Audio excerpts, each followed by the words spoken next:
बिस्मिल्लाहिर्रहमानिर्रहीम। अस्सलाम वालेकुम डियर स्टूडेंट्स। आज हम करेंगे एक्सरसाइज नंबर 3.2।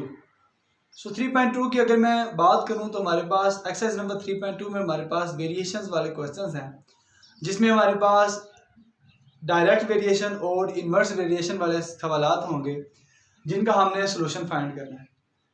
अगर मैं क्वेश्चन नंबर 1 की ही बात करूं तो इसमें हमारे पास है, कहता है जी if y varies directly as x and y हमारे पास हो 8 when x is equal to हो आपके पास 2, देन आपने फाइंड करनी है। इसमें पार्ट नंबर 1 है हमारे पास y in term of x, second part हमारे पास है y व्हेन x इक्वल हो हमारे पास 5 के, और हमने थर्डली हमने फाइंड करना है x व्हेन हमारे पास y इज इक्वल टू हमारे पास 28 के।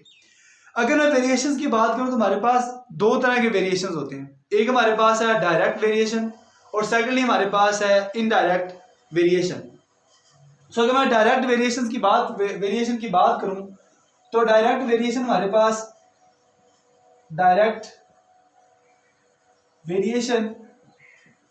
पास ऐसा वेरिएशन है, अगर इसमें हमारे पास x और y, अगर हमारे पास x और y हमारे पास दो वैल्यू हों, अगर हम x की वैल्यू को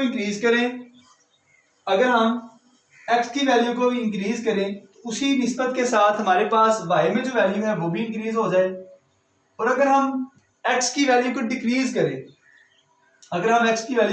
करें तो y की वैल्यू भी उसी निस्बत से हमारे पास डिक्रीज हो, तो ऐसी वेरिएशन को हम कहते हैं डायरेक्ट वेरिएशन।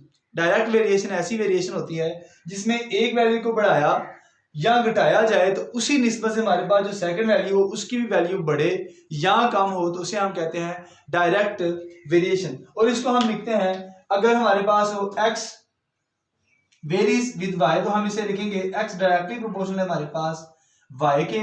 इसी तरह से अगर हमारे पास हो y वेरीज विद x तो हम लिखेंगे y हमारे पास जो है वो डायरेक्टली प्रोपोर्शनल है विद रिस्पेक्ट टू x। इसे हम कहते हैं तनासब रास्त। डायरेक्ट वेरिएशन या डायरेक्टली प्रोपोर्शनल हमारे पास जो होती है वो हमारे पास है तनासब रास्त। अगर हमारे पास एक वैल्यू बढ़े तो उस हिसाब से हमारे पास जो दूसरी वैल्यू है वो भी बढ़े।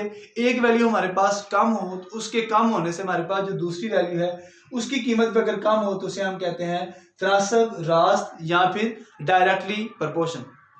सो अगर मैं दूसरी बात करूं इनवर्स वेरिएशन की तो वो हमारे पास है इनवर्स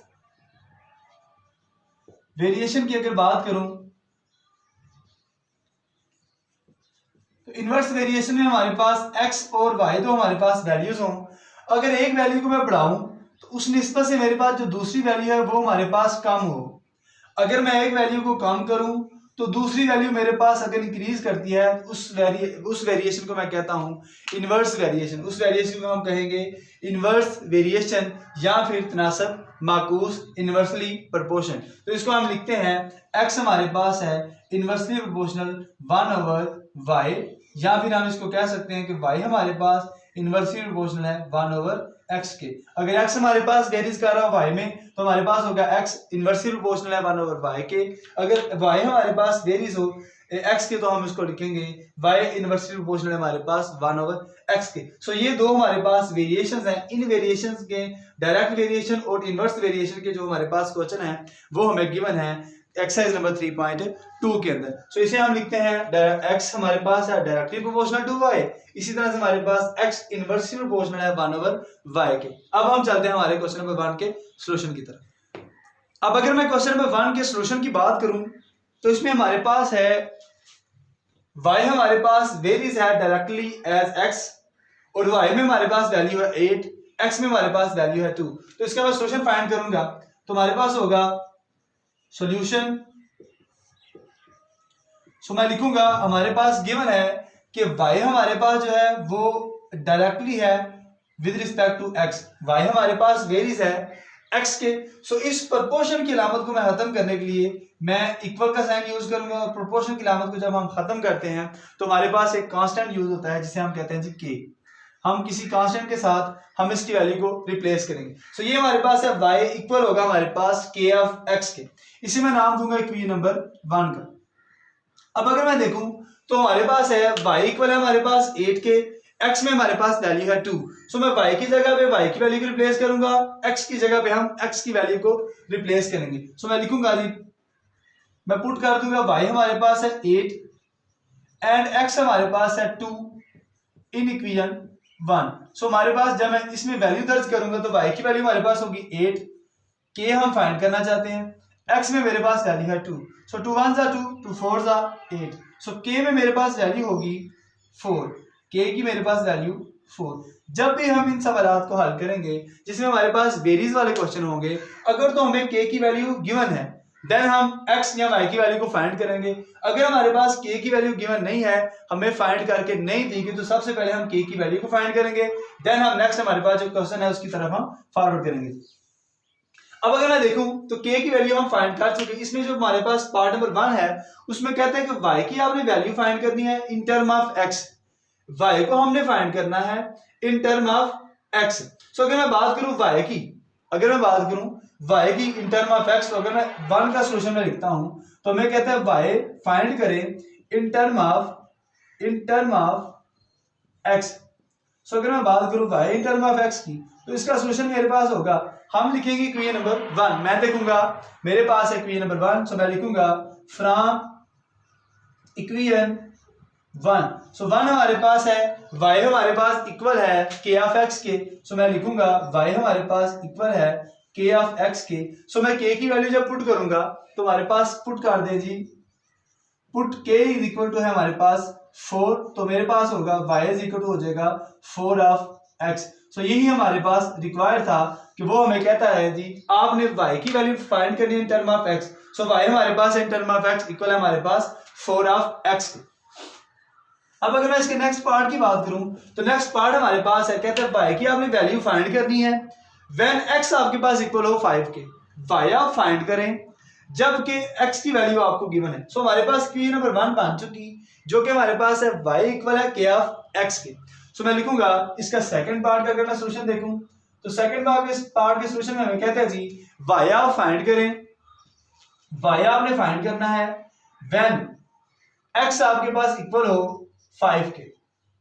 y की वैल्यू फाइंड करें जबकि x आपके पास है 5 के इक्वल। सो मैं लिखूंगा फ्रॉम इक्वेशन नंबर 1, जो कि हमारे पास है y इक्वल है हमारे पास k ऑफ x के। सो मैं लिखूंगा फ्रॉम इक्वेशन 1 हमारे पास y हमारे पास इक्वल है k ऑफ x के। सो मैं पुट कर दूंगा वैल्यू, हम वैल्यू पुट करेंगे, y हम फाइंड करना चाहते हैं, x हमारे पास है 5। सो मैं लिखूंगा x हमारे पास इक्वल है 5 के एंड k हमारे पास इक्वल है 4 के। सो हम इस इक्वेशन के अंदर इक्वेशन नंबर 1 जो हमारे पास थी, सो y मैंने फाइंड करना है, y हमारे पास इक्वल होगा k की वैल्यू हमारे पास है 4, x की वैल्यू हमारे पास है 5। सो हमारे पास y की वैल्यू होगी 5 4 20। इसी तरह से हमने इसका पार्ट नंबर 2 भी किया सॉल्व। अब हमारे पास है part number 3। So part number 3 में हमारे पास है, कहते हैं x की वैल्यू आपने फाइंड करनी है व्हेन y आपके पास इक्वल है 28 के। x फाइंड करें जबकि y आपके पास है 28 के। सो इसका मैं सॉल्यूशन फाइंड करने के लिए मैं इरेज करूंगा इसका पार्ट नंबर 1,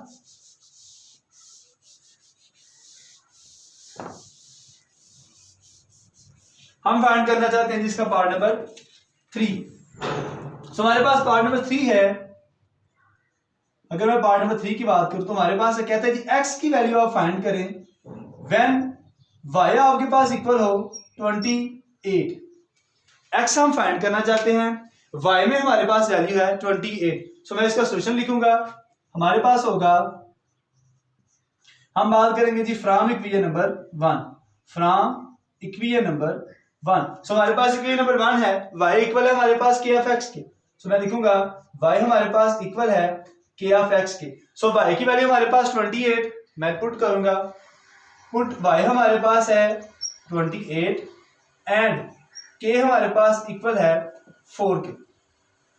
सो हमारे पास y में वैल्यू है 28, k में हमारे पास वैल्यू है 4, x हम फाइंड करना चाहते हैं। सो मैं y की जगह पे y की वैल्यू को रिप्लेस करूंगा, 28 इक्वल हमारे पास होगा 4, x को मैं एज इट इज ऐसे ही रहने दूंगा। सो हमारे पास ये 4 मल्टीप्लाई हो रहा है, इस साइड पे आगे डिवाइड होगा। सो हमारे पास होगा 28 डिवाइडेड बाय 4 इक्वल है मेरे पास x के। सो 4 1 4, 4 7 28 8। सो हमारे पास x की वैल्यू होगी, x हमारे पास इक्वल होगा 7 की।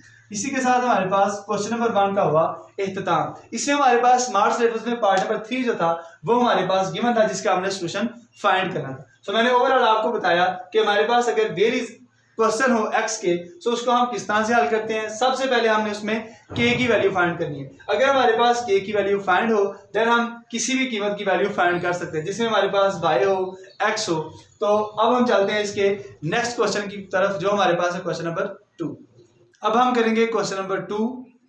सो क्वेश्चन नंबर 2 में हमारे पास है, कहता है जी इफ y डायरेक्टली प्रोपोर्शनल हो हमारे पास x के and y is equal to हमारे पास 7 when x is equal to हमारे पास 3 के, तो हमने फाइंड करना है इसका पार्ट नंबर 2 में आपके लिए सॉल्व करूंगा, जो हमारे पास स्मार्ट सिलेबस में गिवन है। सो कहता है जी आपने x फाइंड करना है व्हेन y इक्वल हो हमारे पास 35 के, और हमने y फाइंड करना है व्हेन x हमारे पास इक्वल हो 18 के। हमारे पास है y डायरेक्टली प्रोपोर्शनल है हमारे पास x के, y में हमारे पास वैल्यू 7, x में हमारे पास वैल्यू 3। हम फाइंड करना चाहते हैं x की वैल्यू, जबकि हमारे पास y है 35 के इक्वल। y की वैल्यू हम फाइंड करना चाहते हैं, जबकि हमारे पास x जो है तो इक्वल है 18 के। सो मैं लिखूंगा इसका सॉल्यूशन। सो हम इसका फाइंड करेंगे सॉल्यूशन। सो हमारे पास है y हमारे पास है डायरेक्टली प्रोपोर्शन टू हमारे पास x।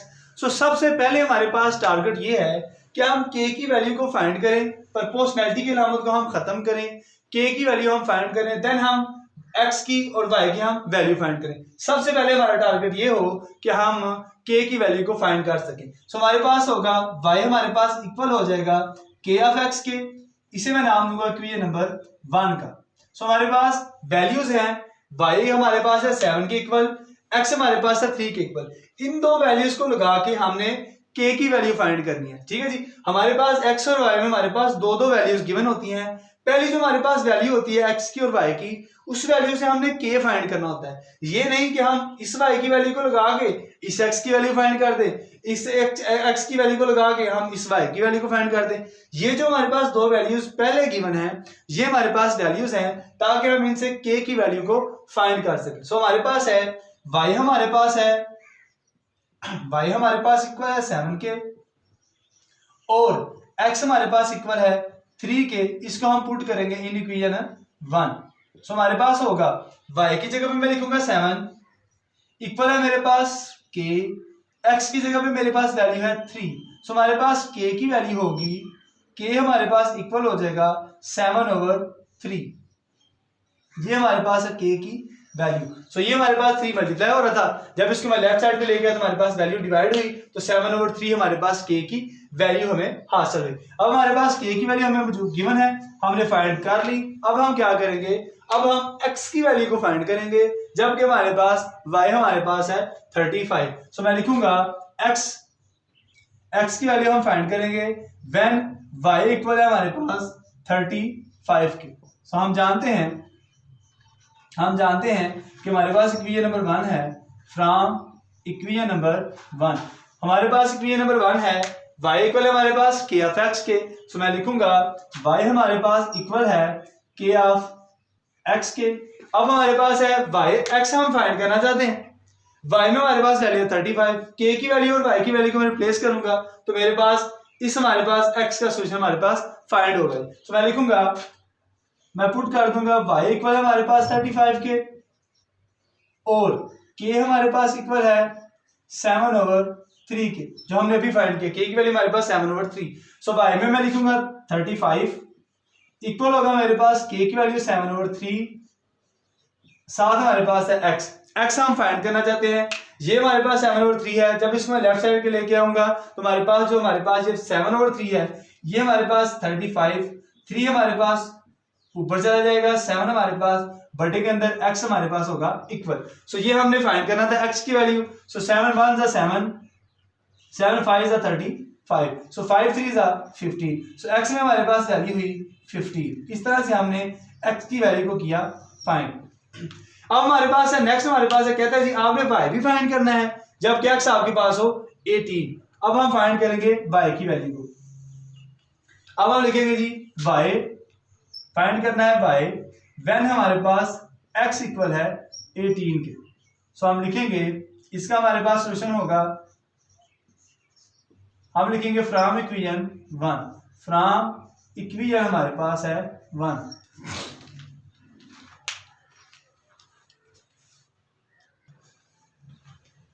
सो हम लिखेंगे from equation 1। So equation number 1 हमारे पास है y इक्वल हमारे पास k ऑफ x के। सो मैं लिखूंगा y हमारे पास है इक्वल k x के। सो हम फाइंड करना चाहते हैं y की वैल्यू को। सो मैं पुट कर दूंगा, हम पुट करेंगे कि हमारे पास x है इक्वल हमारे पास 18 के और k में हमारे पास वैल्यू है 7/3 के। सो हम y फाइंड करना चाहते हैं, k में वैल्यू 7/3 मल्टीप्लाई बाय x में मेरे पास वैल्यू है 18। सो 3 1 जा 3, 3 6 जा 18। सो हमारे पास y में वैल्यू होगी 7 6 से मल्टीप्लाई होगा 7 6 जा 42। सो इस तरह से हमारे पास y की वैल्यू भी हुई फाइंड। अब अगर हम बात करें तो हमारे पास था y हमारे पास था x के इक्वल, हमने k की वैल्यू फाइंड की, देन हमने y की वैल्यू को पुट किया इक्वेशन नंबर 1 के अंदर, हमने x की वैल्यू को फाइंड किया, इस तरह से हमने y की वैल्यू फाइंड की। इसी के साथ हमारे पास क्वेश्चन नंबर 2 का हुआ इख्तिताम। अब हम चलते हैं इसके नेक्स्ट क्वेश्चन की तरफ।